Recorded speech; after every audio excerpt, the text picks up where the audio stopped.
Pharmaceuticals Limited welcome you all in this no thrombosis and interactive platform to discuss interesting stroke cases.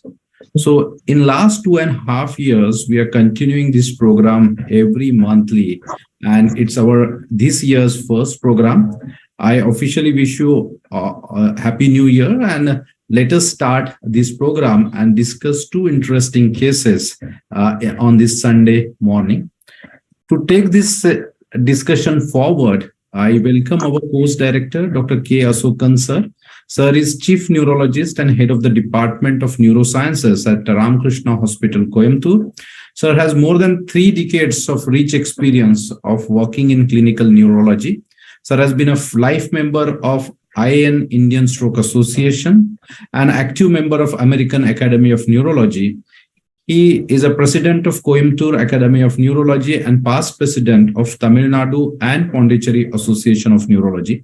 Sir has been a part of various clinical trials and presented many papers in national and international conferences and many articles on his credit.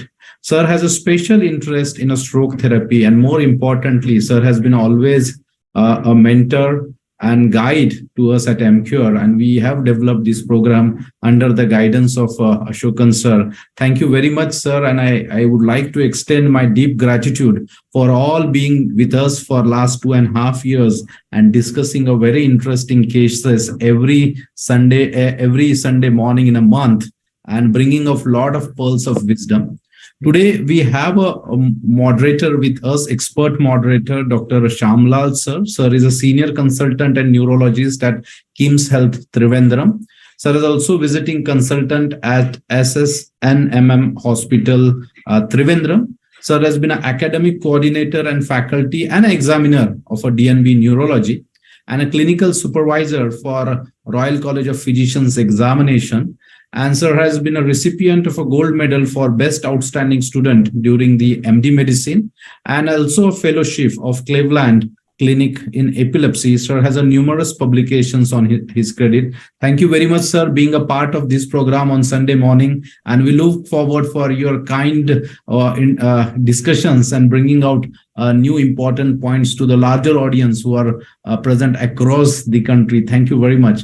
At the same time, we have a senior moderator for this program, Dr. Ash Anand sir. Sir is a vice chairman and a senior consultant at Department of Neurology at Sir Gangaram Hospital, Delhi. Sir has been a professor of neurology in the same institute and a part of 69 research papers in a national and international journals, and also has chapters on his credit.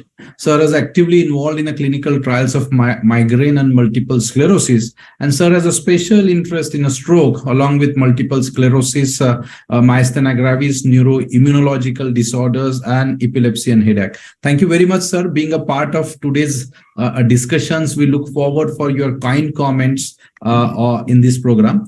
Today, we have 2 expert speakers, and our first expert speaker would be Dr. V. Kanchana from Erode. She is a consultant neurologist at Sri Kumaran Hospital at Erode, and ma'am has more than 2 decades of experience in working as a neurology, and she will be presenting a very interesting real-life case in management of stroke. Our second speaker for the day is Dr. Abhinav Gupta. He is an interventional neurologist at Balaji Super Speciality Hospital, Saibabad. He has been a trained and alumnus of Sir Gangaram Hospital and passed in DNB neurosurgery with a gold medal in 2007. He has done a fellowship in a minimally invasive spine surgery from University of Cincinnati in USA, and also undertook a training in interventional neuroradiology from University of Zurich, and he was a past consultant, ex-consultant of Max Saket, where he performed large number of pituitary tumors surgeries, and he has a interest in a major complex neurological and spine surgery. So today we look forward for an interesting neurointerventional case of a stroke by Dr. Gupta. So with this short introduction, I will take a break over here and hand over this session to our course director, Dr. Ashokan sir, and our moderator, Dr. Shamlal sir and Dr. Anand sir, to take this discussion forward. Over to you, sir. Thank you very much. Thank you, Dr. Omkar Swami. Thank you for all your kind words and introduction. So, good morning, all of you. I invite every one of you for this webinar today. I thank every one of you for sparing time. I thank Team Emcure for arranging this meet. We have been doing this for the past 1.5 years with excellent results. Today, we have two moderators, Dr. Shamlal and Dr. Anand, and two speakers, Dr. Kanchana and Dr. Abhinav Gupta. They will contribute their experience for knowledge sharing. We'll learn new things in every meeting. Hope you get new learning in this meeting also. With this small introduction, now I call upon Dr. Kanchana to go ahead with the presentation. Dr. Kanchana. Yes, sir. I'll share.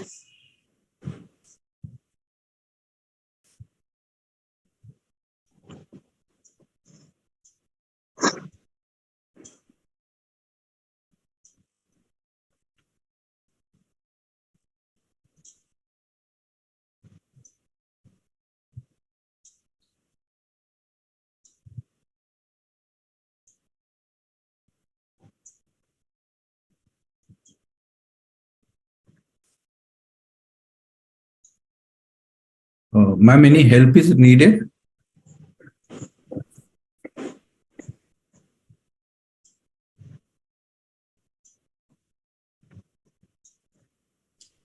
Meantime, if she wants some time, let her take time. Shall we ask Dr. Gupta to go ahead? I think Dr. Gupta is also joining, sir. We need to wait for Dr. Kanchana only, sir. That's the situation.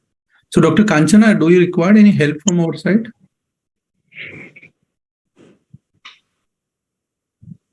Arvind, sir.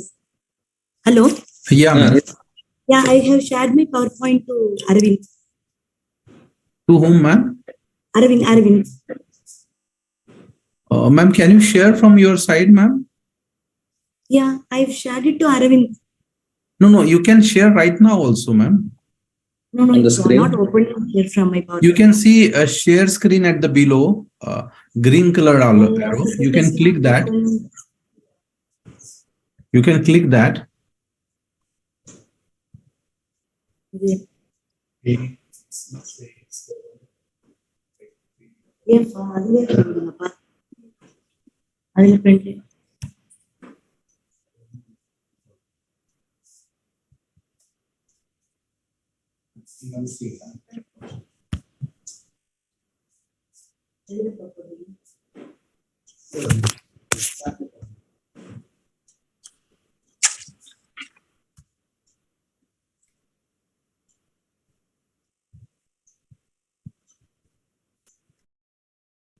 Dr. Gupta, are you there? Dr. Gupta, are you there?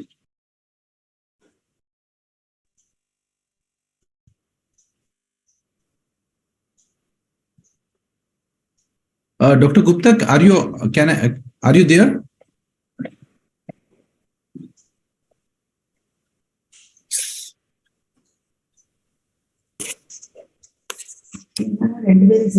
Dr. Gupta, are we audible to you?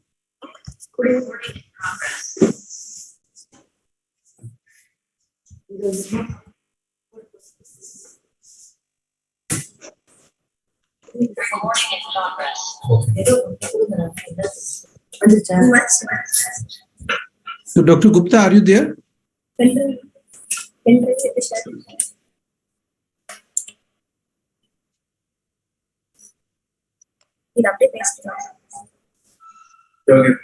Hello, sir. Omkar, sir. Yeah. Sir, I will share you the slides now. Please. Please share. We are waiting for that.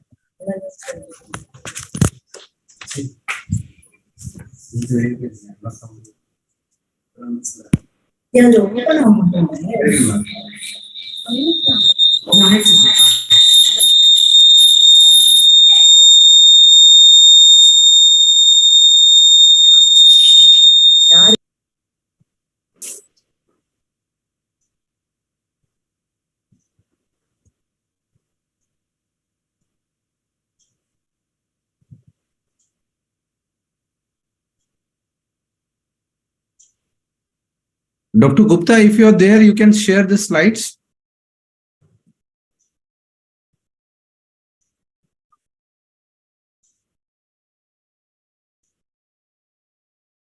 Dr. Kanchana, is it possible for you to share the slides? Sir, now we will receive from Datta, sir. Pardon? Mail from Datta. Arvind has received. Arvind, you share them. Please share, no?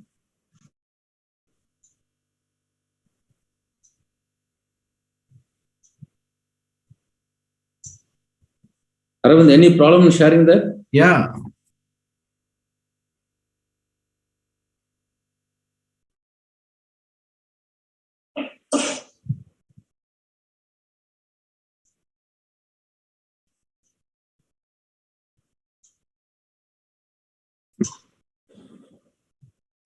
Dr. Swami, I think we must have received his presentation, Dr. Not Abhinav's received. presentation. Not received. Not received? Okay. Sir, have Arvind sent those share? Hello? Yes, ma'am. Sir, Arvind has shared the slides? I don't know who is going to share the slides. Yes. Yeah, something is coming. Yeah. I think. Charge.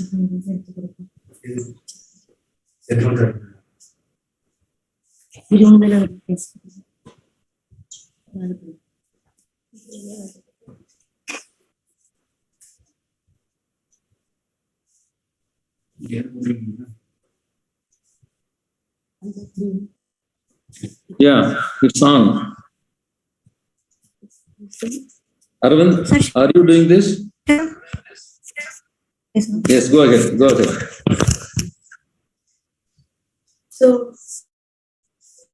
sorry for the delay caused by from my side. I'm going to present two stroke cases. While treating those patients, I had to keep my fingers crossed. And Kanchana, close to mic, little louder.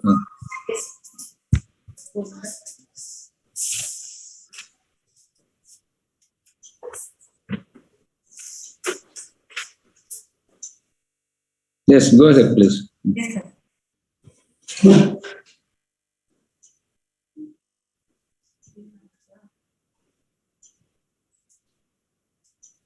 So the first case is she's a 45 years old female who got admitted on 9th of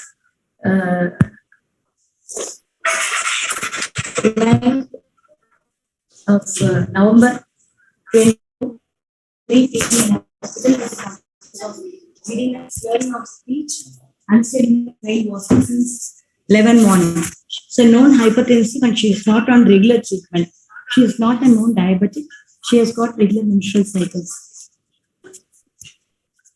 She is a well-built and nourished lady, no pallor or no other neurocutaneous markers.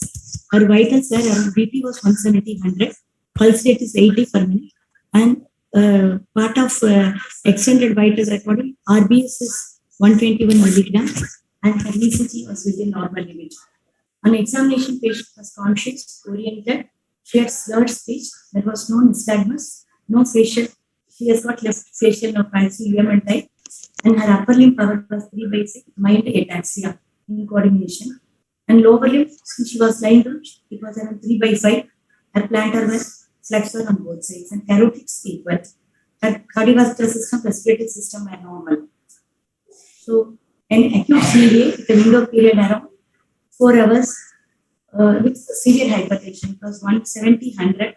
So, we proceeded, since it was borderline period, instead of going for CT, we directly went for MRI. We showed tiny area of restricted diffusion in the right temporal hospital region, suggestive of possible infarct. The radiologist in fact called me, said, "Madam, there is a doubtful high intensity signal. It is shown in diffusion restriction alone." And MRI showed ICA, luminal narrowing, multiple segments. So,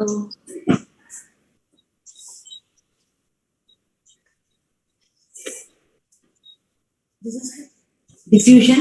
See, this is only a small dot of hyperintensity.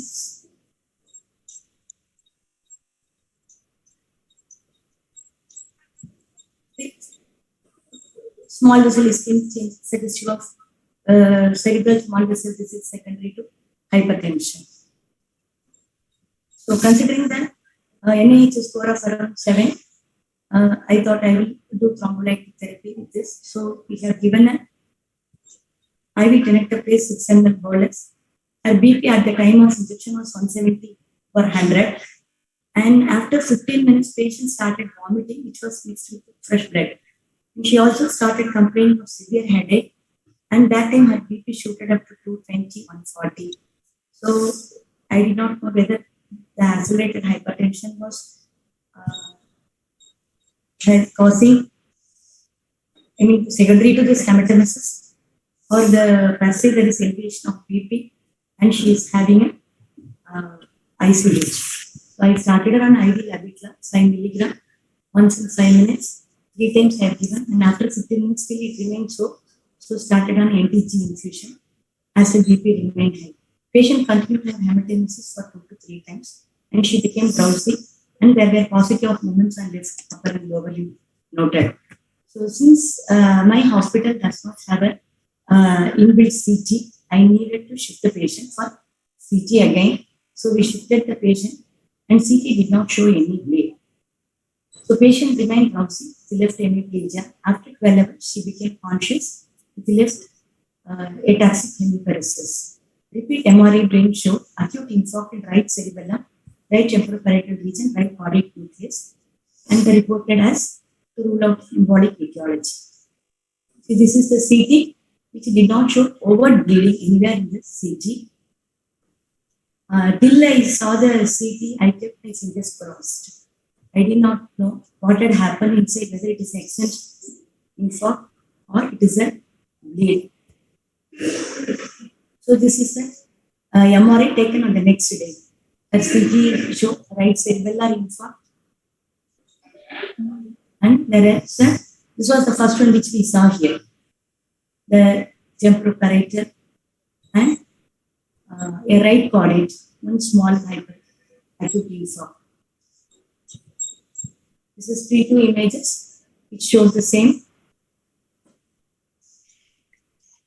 And patient, after 48 hours, patient was started on antiplatelet agent statins, and with BP control, the patient started improving, but the improvement was very rapid. And within 7 days, she started walking with minimal support. And on discharge, her CT, repeat CT showed right cerebellar infarct and a tiny caudate infarct without much ICP features. So I could discharge the patient on the 7th day. And cardiac status evaluation was normal. There was no suggestion of LV clot or emboli. The point is, should I have detailed thrombolysis for this lady? Could tinnitus be the cause of accelerated hypertension? And the positive aspect is probably the tinnitus had helped in rapid recovery of neurological outcome, though it had produced serious complications with this patient, like GA bleed and an extension of infarct despite tinnitus. So shall I present the second case also, or we'll discuss this? Yes, Kanchana, you can go ahead with the second case, but little louder, please, close to mic, and your voice is very. I can't understand actually. It's very, very sort of breaking voice, and you have to concentrate a lot. Yeah. And I have a sore throat also, sir. Sorry. The voice is very low. That's what. Yeah. Now, okay, sir. Ma'am, if you can remove your handset, that will be better. Without handset, I think voice will be better. Okay, now, sir. Slightly better, and I with the advice of moderators, shall we finish up this first case discussion? Then we'll go to the second case. Yeah, I think so. We should finish it because it's sort of not very audible, so it will be difficult to remember in the second. Yeah. Mm-hmm. So, Dr. Anand, please, can you start the discussion? Yeah, Dr. Kanchana, do you have a angiography? What did the angiography show in this case? Like, did you got an angiography done after that, or Which one, sir?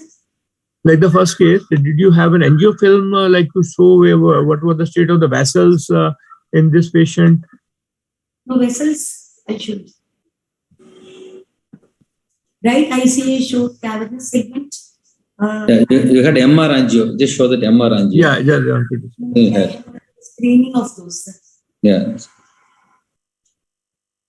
Okay, then the right PCOM is the one which is it's here we can see some block there. And in this case, you have taken the patient. The patient came to you around 4 hours after the onset. And at your center, do you follow that 3-hour rule, or you go up to 4.5 hours for tenactive players? Because in our center, we use tenactive players within 3 hours, and beyond that, we go for tenactive players. Dr. Kanjana? Yes, sir. No, because patient had overt weakness and only there is a small area of restriction. I thought I will go ahead with the thrombolytic therapy. No, Kanya. What sir is asking, do you follow 3-hour rule or 4.5 hours? A window period for tenactive players? Because previously it was told only 3 hours for tenactive players, and if it is more than 3 hours, up to 4.5 hours altiplace. But now even Indian Regulatory Authority had agreed for 4.5 hours. That's what Dr. Anand is asking. So you follow 4.5 hours, isn't it? Yes, sir. That is why I've gone with 4 hours. Yeah, that's it. And another thing which was a bit surprising, most of the time the patients, they recovered sort of very fast within half an hour to 1 hour. Most of the patients in our hospitals in whom we have given this TPS, they recover quite fast if they have to recover. In her case, the recovery was after 12 hours or so. So it was a sort of a delayed response, and the CT continued to show the damages, though it was a good clinical recovery. Yes, sir. So that is also a bit unusual, like recovering. Dr. Ashokan, what is your experience like recovery after 12 hours? Yes, sir. Thank you. And I'll tell you one thing. Thing is, Dr. Kanchana, your case presented with a small infarct, a very small infarct on the right side, isn't it? And plus small vessel disease also, periventricular hypodensity bilaterally. I mean, T2 hyperintensity bilaterally. Periventricular disease as well as atherosclerosis. And your MR angiogram showed the narrowing of the vessel, supraclinite and cavernous segment narrowing. Probably there is atherosclerosis secondary to hypertension. So this patient had both anti-circulation and posterior circulation problem. So she presented with anti-circulation, and your angiogram itself shows there is narrowing of the PC on the right side. So there is involvement of the posterior circulation also. And that 180, 105, or what it may be, up to 180, 110, below that you can definitely thrombolyze. You have done that. And I don't say it's because of the tenactive place. No. Normally, you don't get hypertension like this, sudden accelerated hypertension. That is due to the accelerated hypertension. Even without a tenactive place, this would have happened. Okay. So, but you gave only 6 ml. What's that idea? What is the weight of the patient? Approximately? Only 55. He should be around only 50 to 55 kg. Oh, very small. Because 6 ml, only 12 milligrams, it seems to be very less to me. That's what. So with that initial infarct, it has not increased in the subsequent CT. Okay. Nor there was bleed in the subsequent CT. So that part is okay, but subsequently developed weakness or what it may be, etc. And because of the posterior circulation, you had shown on the right cerebellum as well as right pons also, small infarct. Right pontine infarct, which has caused left hemiplegia. This is another episode. Okay, it is not related to your first stroke. This is another episode. This has happened. And mind you, this tenactive place, altiplace, of course, this gives immediate relief sometimes. Sometimes, see, this we always assess 30 days after the infusion. Okay. That MRS score is done 30 days after the infusion. What's happening? So probably without tenecteplase, this second stroke would have become worse and the patient would not have recovered or crippled or would have had a permanent deficit. Probably because of the tenecteplase, this has helped the second stroke also. Overall, the improvement is good, and in a week's time, she could get up and walk around. Am I correct? Yes, sir. Yes, sir. Yeah, that's what. So we assess this MRS, we assess the recovery in 30 days. So that's what had happened in this patient.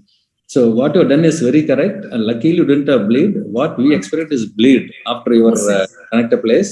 But nothing happened like that. And the first infarct, mind you, that didn't increase in size, isn't it? Yes, sir. Yeah. But subsequently had this another infarct involving the post circulation. Maybe the tenecteplase, whatever it had given initially, had helped post circulation also to recover. Bit late recovery. And of course, subsequently, you rather maintain the BP with after controlling, you started with the double antiplatelets. Am I correct? Double After 48 hours. After 48 hours. Maybe that's the reason. So first tenecteplase, first stroke better, no increase in the size of the infarct, no bleed, and subsequent stroke, and which tenecteplase has helped the second stroke, and ultimately the patient improved. That's what I feel. Thank you, sir. Dr. Shyamlal, your comments?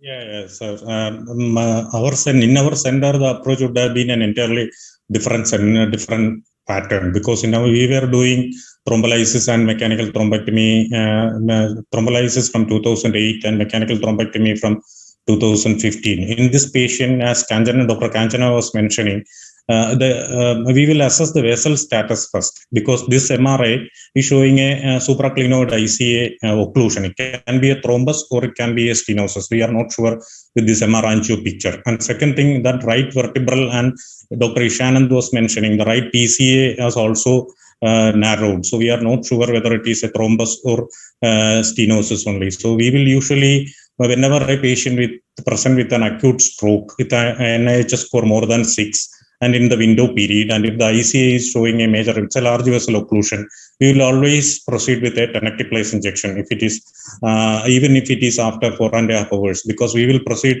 immediately to the cath lab to do a DSA and intervene if necessary with the thrombectomy. So in this patient, I think was there any angiogram was done, either a CT angio or an DSA was done after the stroke?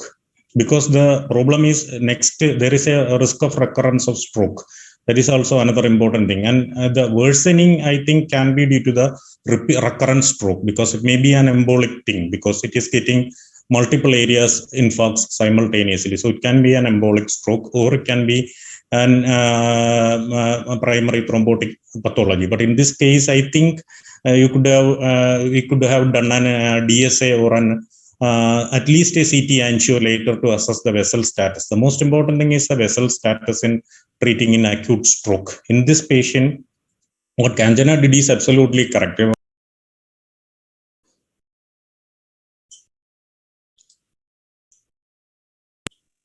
Hello?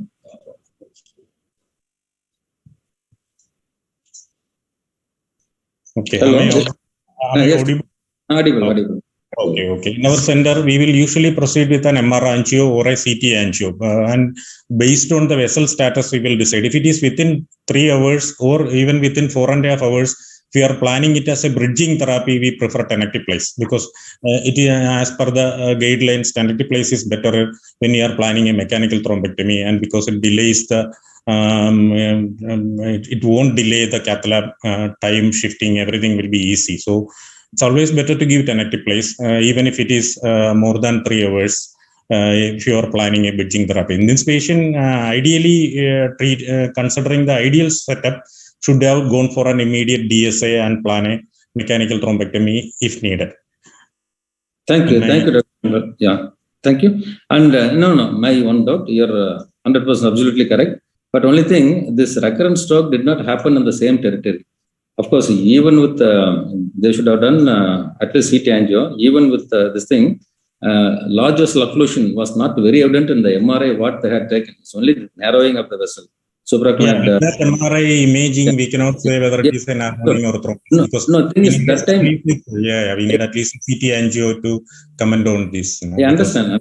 No, even with that angio, we would not have done thrombectomy because the next time we will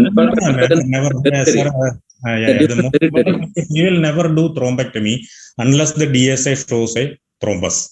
So the ideal situation is any patient with an acute stroke presenting within a window period. If it is a proximal M1 or large vessel intracranial stenosis, you should consider a DSA after a IV thrombolysis. And if the DSA shows a thrombus only, we will proceed for a mechanical thrombectomy. Or if the DSA is normal, we will shift the patient without doing any interventions. Only DSA will be done. Okay. Yeah, understand. But we cannot generalize. We got to do DSA for all the vessels. No. MRA. Never. Proximal M1 and intracranial ICA. Yeah, no. MRA, if there is any evidence of LVO, definitely 100% you have to go for DSA. But I don't think in all the cases you have to do DSA. That's what I feel. Yeah, can I add something? Never. Yes, sir. Please. Yeah, actually, see this scenario every day in our hospital, and we go with the MRI. We have a stroke protocol in which we do the MRI, we do a quick angio and a quick perfusion study in these cases. And in this case, we would have got with the IV TPA only, because if it is a MCA block, M1 block, sort of 90%, 95%, then you go for a direct thrombectomy, or you have a big ICA block, then we go for it. Otherwise, and we have set up where the thrombectomy doesn't take much time.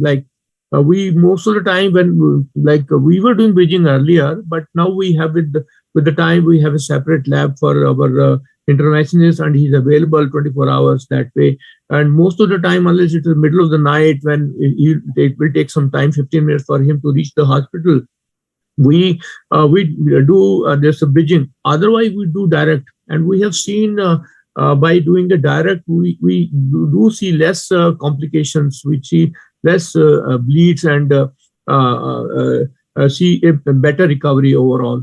So, but in this case, I think we would have gone with this, and the patient also recovered very well. We would also have given TP because we don't see a very sort. And then we see 2 areas of blockage here, even the first angio. And I feel it might have been embolic also, because there are 2 separate territories involved, and 2 territories having the stenosis and the thrombosis occurring at the same time is a bit more difficult to explain. So and then having a second stroke on the first one is more likely to be with embolic. But we are many times more worried giving TPA in a patient who had an embolic stroke, because a couple of times we had a bleed in an area which is distant from the area of the first stroke. So in one patient, I remember it was catastrophic bleed. This patient had a small infarct in the MCA territory, and after the TPA, he developed a big infarct in the cerebellum, and it was an embolic stroke. So these are the pros and cons in these cases. And you can sort of develop, and it all depends on the center where you're working. We in our hospital, we initiate the code, and we make everything stand still. We have the MRI machine available immediately to us. We have a protocol which finishes in say 10 minutes. You can do all the things 10 to 12 minutes. So, but in a center which doesn't have these facilities, it is possible. It is many a time it is possible only to do a CT scan and then go ahead with the TPA. Yes, sir. Yeah, absolutely. From their center you are working, because in our center also we got 3 cath labs are there, and interventional radiologist is available 24 hours. 4 interventional radiologists are there. So the pattern will be what I was discussing in the ideal situation, what we should. Okay, thank you. Okay, sir. Okay, thank you very much. So I think we'll go on to there is a message from Dr. Abhinav. He may not be presenting.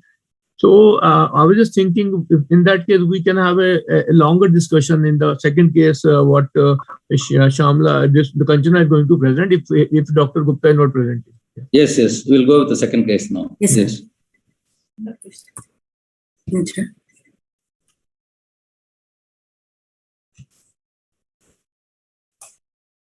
So this is also some sort of confession why I have did thrombolysis for this patient. Let me present, sir. 70 years old male. Audio is better. Go ahead. Yes. 70 years old male, known case of rheumatoid arthritis with chronic obstructive lung disease and ILD with history of systemic hypertension, presented on 29th of December with weakness of left upper and lower limb with deviation of angle of mouth to right side since 9 a.m. in the morning. Window period was around, they said 9 o'clock. They came here around 11:45 to 12. An examination patient was moderately built, no pallor, no edema or legs. His pulse rate was 108 and BP was 170/90. His blood sugar was 148. Patient was conscious, oriented, has slurred speech, left UM and facial palsy. He has got a left hemiparesis. Power was around 2/5. His ECG extended general examination showed sinus tachycardia, 106 per minute. Normal, it was regular. There were STT changes in LV, lead 1 AVL, and there were poor progression of RVS in chest lead. Patient was sent for CT brain. So this is the ECG of the patient, which showed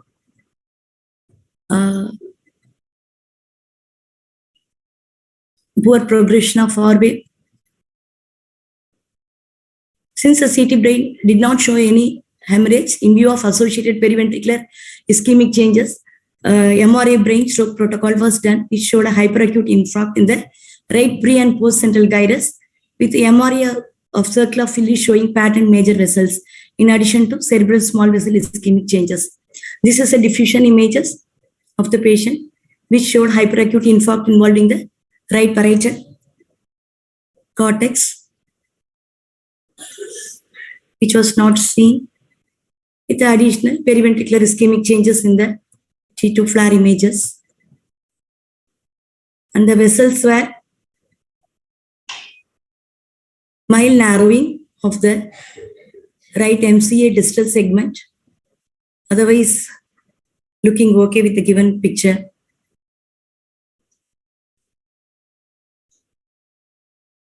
Considering the NHS score, patient was thrombolized with IV tenecteplase. Here in this patient, it took almost 4.5 hours, and patient seemed to improve apparently with increase in the limb power, lower limb power to 3/5 within 4 hours after thrombolysis. But his upper limb power remained same. Meantime, his blood routine investigation showed mild elevation of renal parameters. His urea was 46 and creatinine was 1.6. Patient had an episode of right focal seizures around 9 p.m. that night, and patient was started on injection levetiracetam in addition. Thereafter, no significant improvement patient's neurological condition, and next day patient became drowsy and there was tachypnea. So I sent the patient for CT, which showed hyperacute infarct in the right pre and post central gyrus, and there was a small focus of hyperattenuation, probably small focal hemorrhage, which could explain the seizure, which occurred later of thrombolysis. Since the patient was a known case of ILD, CT chest was also done at the same time, which showed features consistent with ILD. An echo was done, which showed dilated LV global hypokinesia with EF of 30%.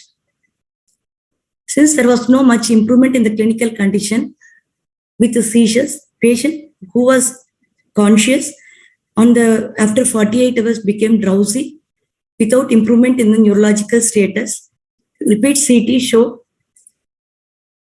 an infarct, doubtful hemorrhage here.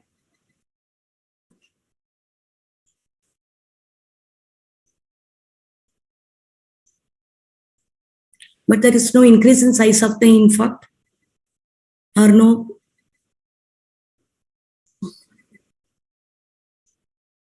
This is the area, probably a chiral bleed, small. And CT showed ILD features, honeycombing and haziness. So patient was started on anti-failure measures. In addition, diuretics were started and carvedilol was started along with antiplatelet agents, but patient did not improve. The drowsiness was consistently increasing. His renal parameters were consistently followed. On 31st, it was 95 of urea and creatinine was 2.9. And on 1st of January, it was 110 and 3.4. and second it was 164 and 3.6. Nephrologist's opinion was sought on 31st, and he said we'll wait with monitoring of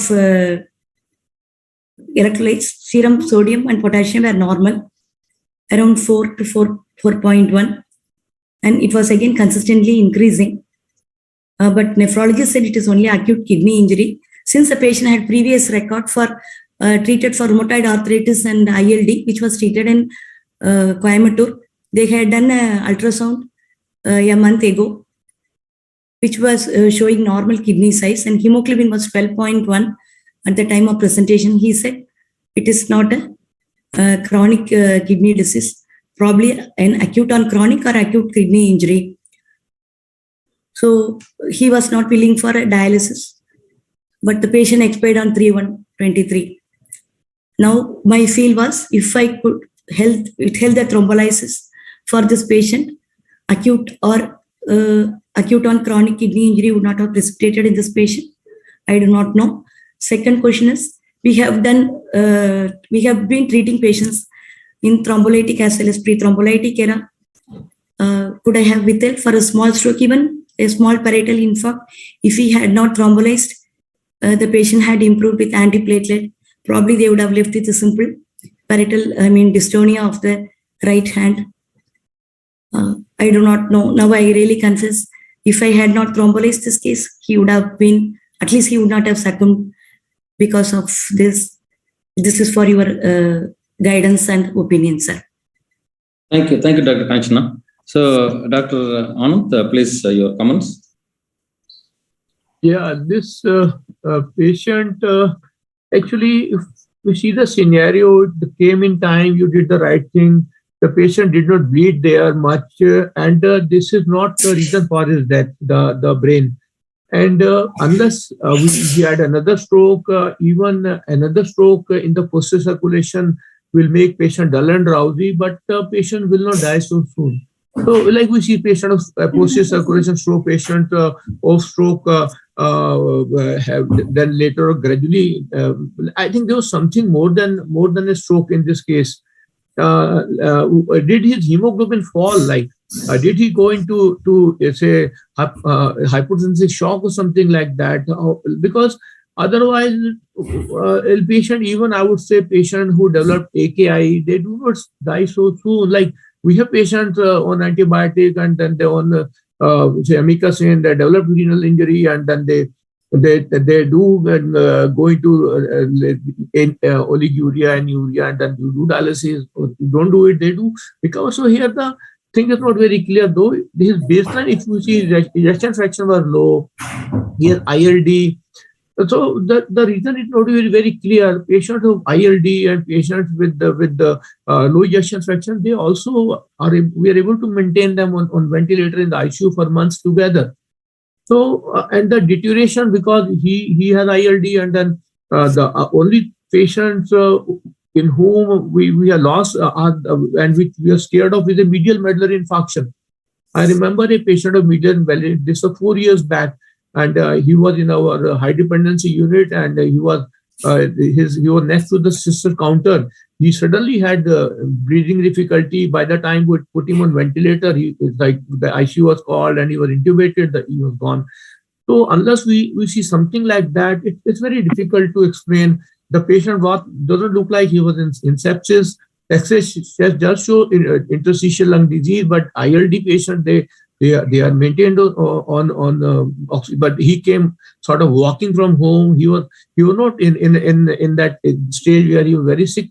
So, Dr. Kanchana, I don't think you did anything wrong by giving him TPA. Only thing is we are not sure. So, did his hemoglobin fall? Did he develop high TLC? Like, was there sepsis coming up or something was going inside already? There were no increase in counts, and CRP was normal. And the hemoglobin WBC fall, count like was normal. If we think of a bleed, say, I remember one patient, he had bleed in the kidneys. So this patient had bleed in the kidneys, and so there was no urine output. And then we have to go through that urethra and remove the blood clots. Like, so, and this patient also survived. This was only one case I remember. He had blood in the pelvis of both the kidneys. and the kidney ballooned up, and then we have to operate and save the patient. So, but there's no bleeding anywhere else. No bleeding anywhere no else. bleeding There's no fall in the manifestation. hemoglobin. Absolutely okay. Since his urine output was okay, nephrologist, he wanted to wait. He did not want to take up the patient. The problem is, like, we have only very short period for treating when a stroke patient comes to us, sir. We don't evaluate in detail at the time of admission. Probably what we see is, we see the blood sugar, we see the BP, we see the ECG, then we proceed with the CT or MRI brain. Then we plan for thrombolytic therapy. Once we do all these things, then only our other investigations come into picture. Even then, the urea was renal function was very subtly elevated. 46 of urea and 1.6 creatinine, which would not have done much harm otherwise. Then in the previous records, there were no mention about the cardiac disease. They brought the older records also. He was only been treated for ILD and rheumatoid arthritis. So this patient, he had multiple comorbidities. After 4-5 hours, he became dull and drowsy, or after how long of this TPA? Yes, sir. Once a patient developed the seizure, he became drowsy. Then after that, his sensitivity did not improve. Gradually, it was he was becoming dull, and fourth day he was drowsy. Even then, on call, he was opening his eyes. Probably his cardiac part was not very good. Yeah. Yeah, the seizure also, he had a sort of a single seizure, might have gone into focal sort of epilepsy, partial continuo, but you didn't see any seizures there. You didn't see any seizures later on. It was just one seizure, and then you loaded it. There was only one seizure. After that, we could, with levetiracetam, he was doing well, sir. We were continuing. The EEG did not show any non-convulsive status or anything. No, I couldn't do EEG. No, sir, I didn't do EEG. So I think we would have done the same thing. I think he must be having some other systemic illness because of which he succumbed, or he had a medial medullary infarction, or an infarction in which the respiratory center got involved, and then that's my thinking. His saturation was good, sir. He was not. It was not falling down. Only thing is, he was tachypneic throughout. He had basal drugs, which we could manage with diuretics. Only thing is, his renal parameters kept elevating. And his sensorium was not improving. So I thought it is associated metabolic encephalopathy, which is not preventing from coming out of the vascular incident per se. I also think the same thing. Dr. Ashokan, what do you say? Thing is, now he's hypertensive. Yes, sir. Yes, sir, 170/100. He was on telmisartan earlier. He's a known case of hypertension. Yeah, rheumatoid arthritis on steroids. Yeah, see, the whole problem is the hypertensive cardiac kidney disease. Yes. Hypertensive kidney disease, hypertensive atherosclerosis, or what it may be, cerebral infarct. Yes, sir. And another thing, did you evaluate for cardiac embolus in this patient? Yes, sir. Cardiac global hypokinesia, LV was dilated. Dilated LV with ejection fraction only 30, sir. And another thing, he had a focal, right focal or left focal? Left focal, left. Left, yeah, that's what. Sorry, sir. No, that's what. So basically, it's a hypertensive disease. On the same side only. Causing heart disease, kidney disease, and brain disease. Yes, sir. Yeah, basically looks like that. And the thing is, if I had not thrombolized the small No. That's what I'm going to say. Yes. Thrombolysis is good. Very correct thing only. How That's can you what I wanted to know, sir. Up thrombolysis? What Whether you have done it is is over-enthusiastic thrombolytic. Subsequently, this death seems to be two things, heart and ILD. Yes. And something like right heart failure. That's what should have happened. And any chance for pulmonary emboli, microemboli, something like that? In the CT was normal, sir. CT did not show. And if it is an emboli, the RV would have been dilated, sir. RA, RV, PAH would have been picked up by the echo, sir. No. Slowly deteriorated, isn't it? Slowly deteriorated. No. Slowly deteriorated. Yes, sir. Over 3 to 4 days. 29th, he got admitted. Third morning, he expired. So 29, 30, first and second, 4 days he was there. No, if not right heart failure, it's rather ultimately hypertensive heart disease. Yes, sir. Probably that has killed the patient. Yes. Not your brain infarct. Okay, sir. Not brain infarct. And progressive deterioration of the renal function. Yes, sir. Yeah. So, so here what you're doing is correct. Only thing is, we don't do all those things just receiving the patient. We are left with very short time window period, and you have to do everything within 4.5 hours. You can do, as you said, only one sugar, ECG, and clinical NIHS scoring. NIHS score and CT or MRI according to the CT or MRI. But here, what I would like to say, that's what everywhere they're asking for plain CT and aspect score. But to me, in this past 10 years of my experience and stroke, DW, MRI, DW, or MRI stroke protocol, you get all the 6-7 parameters, your DW, flare, ADC, your MRA and SWI, etc., etc. So you'll come to know the size of the infarct and to a certain extent of penumbra. If possible, you can do the perfusion. ASL. So you need not always give contrast and do this thing, and you can do the same stroke protocol ASL, arterial spin labeling. To a certain extent, that will tell you the area of decreased cerebral perfusion. So that you can make out. So you can map the core area, you can map the ischemic lower cerebral blood flow area, and you can make out the large vessel occlusion, if any. And you can act accordingly. So if the facility, if it is available, always better go for MRI stroke protocol. Of course, in a center where it's not readily available, yes, CT agreed. But the problem with the CT, that's what most of the time may be normal, and most of the time you can't make out the core of the infarct, and most of the time you can't make out any penumbra or a surrounding ischemic area, and we don't know anything about the status of the large vessel. That's a routine thing for the stroke. So if available, MRI is better. But in this particular case, what I've done is a correct thing. And this particular case, death is due to cardiac issue. Yes, sir. No, And progressive. my feeling was similar type of cases we were managing even without thrombolytic therapy, sir. No. Even without thrombolysis, you would have had the same problem. With thrombolysis, also the same problem. Okay. Only thing, you could not have given any contrast. Rather, if with contrast, failure would have become much worse. No, I have not given contrast for this patient. That's it. So what you have done is okay. But always try for MR stroke protocol if possible, if available. Dr. Shyamlal, your comments, please. Yeah. I was listening. What Dr. Kanjana did is absolutely correct, because I think the cause of death may be totally unrelated. Because a patient comes with an NIHS score of around 9 within a window period, we will definitely thrombolyze in this clinical scenario. But the only odd thing is the patient went into drowsiness with a focal seizures, and the only thing which could have been done is we could have done a continuous EEG monitoring, because this drowsiness can be due to two reasons. It can be due to a non-convulsive status, which could have been treated better. That is the only thing we can do in this patient.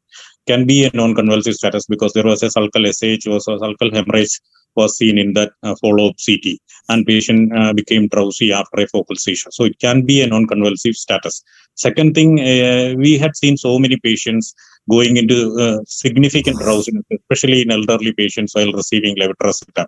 And even some renal dysfunction is there, it will become more worse. So levetiracetam in some people will produce significant sedation. Not all. If you take 100 patients, 1 or 2 patients, it will produce severe drowsiness. And that is why in such patients with the focal with secondary generalization, we prefer lacosamide nowadays, because we had seen so many patients going into severe drowsiness, especially elderly when given levetiracetam.